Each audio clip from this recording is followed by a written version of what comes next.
فرماتے ہیں ایک دفعہ حالات کی وجہ سے میں بہت پریشان تھا، تو میں نے قرآن مجید میں یہی آیت پڑھی وَمَن يَتَّقِ اللَّهَ يَجْعَل لَّهُ مَخْرَجًا، کہ جو تقوی اختیار کرے گا اللہ اس کے لیے حالات میں سے نکلنے کا راستہ دکھا دے گا۔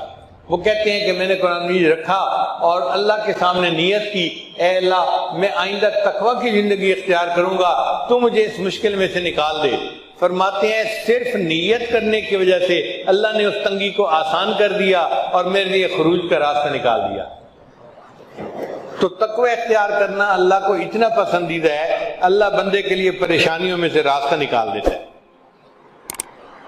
پھر رزق کے بے گمان ملنا، کہ اللہ تعالیٰ ایسی طرف سے رزق دیتا ہے جس کا ان کو گمان ہی نہیں ہوتا۔ اورنگزیب عالمگیر ایک بادشاہ گزرے ہیں، بڑے عالم تھے، صاحب نسبت تھے۔ ان کے استاد کا نام تھا ملا جیواں رحمۃ اللہ علیہ۔ ملا جیواں رحمۃ اللہ علیہ کی بڑی جائیداد تھی، وہ بڑی بلڈنگ کے مالک تھے، زرعی زمینوں کے مالک تھے، اور جیسے کوئی بڑا سیٹھ آدمی ہوتا ہے نا، ایسے ان کا حال تھا۔ ایک شہزادے نے ان کی شکایت بادشاہ کو کی کہ جی یہ بادشاہ کا پیر ہے اور اتنی جائیداد کا مالک ہے، تو ہمیں یہ لگتا ہے کہ یہ لوگوں کو ورغلا کے ان سے پیسے لے لیتا ہے اور اس نے اتنی جائیداد اکٹھی کر لی ہے۔ تو اورنگزیب عالمگیر نے فیصلہ کیا کہ میں ملا جیواں رحمۃ اللہ علیہ اگرچہ میرے استاد ہیں، مگر میں ان سے پوچھوں گا کہ یہ استاد آپ نے کیسے جو ہے وہ جائیداد بنا لی۔ تو انہوں نے ملا جیواں کو پیغام بھیجا کہ جی آپ ملنے کے لیے تشریف لائیے۔ اب ملا جیواں رحمۃ اللہ دربار میں آیا، اورنگزیب عالمگیر نے اٹھ کر ان کا استقبال کیا، پاس بٹھایا، سلام کیا، محبت سے بات کی، اور یہ کہا جی کہ آپ مجھے یہ بتا دیجئے کہ آپ تو ایک فقیر آدمی ہیں، پڑھاتے ہیں طلباء کو، آپ اتنی جائیداد کے مالک کیسے بن گئے؟ تو ملا جیواں رحمۃ اللہ نے فرمایا کہ آپ کو یاد ہوگا میں پچھلی مرتبہ آپ کو ملنے کے لیے آیا تھا، آپ نے مجھے ایک چونی ہدیے میں دی تھی۔ کہاں؟ کہنے لگے وہ چونی میں نے جا کے اپنی بیوی کو دی تھی اور کہا تھا کہ اس کو کسی اچھے کام پہ لگا دو تاکہ اللہ ہمارے لیے رزق میں آسانی کر دے۔ میری بیوی نے چند انڈے لیے اور مرغی کے نیچے رکھ دیے، ان انڈوں سے بہت سارے بچے نکل آئے تو کئی مرغیاں بن گئیں، چنانچہ ہمارے گھر کی مرغیوں میں برکت ہو گئی۔ پھر مرغیوں کے ساتھ میری بیوی نے ایک بکری خرید لی، اللہ نے بکریوں کا ریوڑ بنا دیا۔ پھر بکریوں سے ہم نے ایک گائے خرید لی، اللہ نے گائے کا ریوڑ بنا دیا۔ گائے بڑھتے بڑھتے اتنی بڑی کہ میں گائے کو سیل کرتا تھا اور زرعی زمین خریدتا تھا۔ پھر اللہ نے میری زرعی زمین کے کاروبار میں برکت دی، اور ایک زمین میں کم قیمت پہ خریدتا تھا، اس کی قیمت بڑھ جاتی تھی۔ تو اللہ تعالیٰ نے آج مجھے اتنا کروڑپتی بنا دیا، مگر میری انویسٹمنٹ وہ چونی ہے جو آپ ہی نے مجھے دی تھی۔ اورنگزیب عالمگیر نے کہا کہ اچھا استاد جی اب ذرا میری بات بھی سن لیجئے۔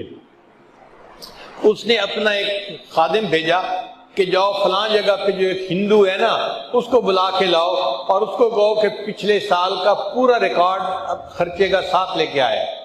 تھوڑی دیر میں وہ ہندو آ گیا، اس نے کہا بادشاہ سلامت آپ نے کیوں بلایا ہے؟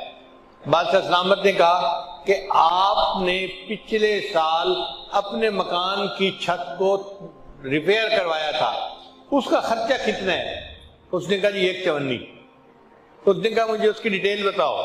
اس نے کہا جی بہت بارش تھی اور میری چھت میں سے پانی ٹپک رہا تھا اور میری بیوی مجھ سے جھگڑا کر رہی تھی، آپ گھر کی طرف توجہ نہیں دیتے، چھت ٹپک رہی ہے، بچے نیچے سوئے ہوئے ہیں، ہم جائیں تو کہاں جائیں، آپ جلدی سے اس چھت کی ریپیئر کروائیں۔ کہنے لگے اس بارش کے موسم میں وہ ہندو جو تھا وہ اپنے گھر کے باہر جھانک کر دیکھنے لگا کہ کوئی بندہ کام کرنے والا مل جائے، تو اس کو ایک نوجوان قریب ملا۔ اس نے نوجوان سے پوچھا اے نوجوان تم مزدوری کرو گے؟ تو نوجوان نے کہا ہم تو دنیا میں پیدا ہی مزدوری کے لیے ہوئے ہیں، مزدوری ہے کون سی؟ اس نے کہا میں تمہیں کدال دیتا ہوں اور ایک جو ہے نا وہ اور چیز دیتا ہوں، اور اتنی مٹی اکھاڑو اور اس کو میری چھت کے اوپر بچھا دو تاکہ پانی ٹپکنا بند ہو جائے۔ اس بندے نے 2 گھنٹے محنت کر کے آپ کی چھت کے اوپر مٹی بچھائی تھی اور سخت سردی برداشت کی، بارش برداشت کی، مگر مشقت کے ساتھ اس نے یہ کام کر لیا۔ جب اس نے کام کر لیا تو اس نے اپنی مزدوری مانگی، تو آپ نے کہا کہ میرے پاس پیسے تو نہیں ہیں، دکان پہ ہیں، کل آ کے لے جانا۔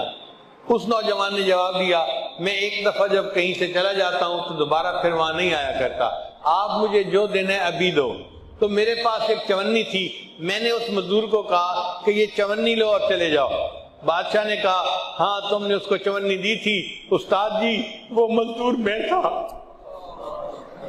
میں نے اس کے گھر کی چھت کو ریپیئر کیا تھا اور مجھے اس پر یہ رزق حلال ایک چونی ملی تھی، جب آپ میرے پاس آئے تو میں نے آپ کو ہدیے کے طور پہ وہ چونی دی، اس چونی میں اللہ نے برکت ڈالی، آج آپ کروڑوں کی جائیداد کے مالک بن گئے ہیں۔